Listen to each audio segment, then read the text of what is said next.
Hari Om Rohan. Hari Om, sir. Shall we learn Klesho Dhikatarastesham today? Yes, sir. Please sit straight, close your eyes, do Namaste, and please repeat after me.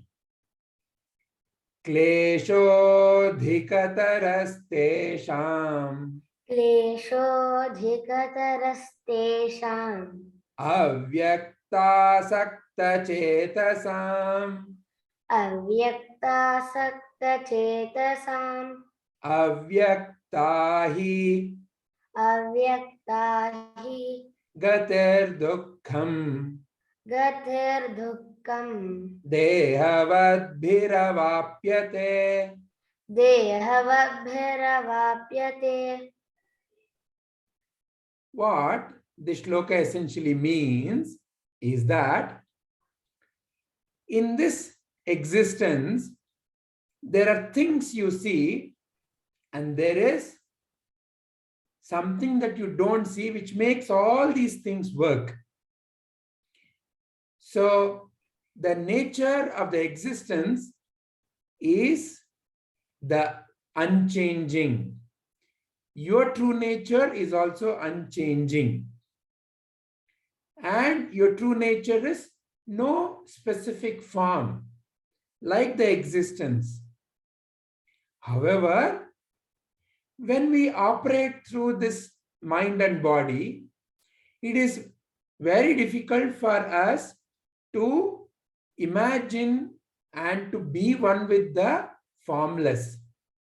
So what Krishna is saying here is, Arjuna, when you are operating in this world through your body and mind, it is very difficult to be one with the formless. And that formless aspect of divine is Nirguna Brahman. So therefore, you put your mind and heart and be one with all the different forms. Because in the form is the formless. So that's why you see a simple example here. You can very easily realize the existence of electricity when you see the functioning of the light or the fan or the fridge. Without them, electricity cannot be realized. Just like that, in all different forms.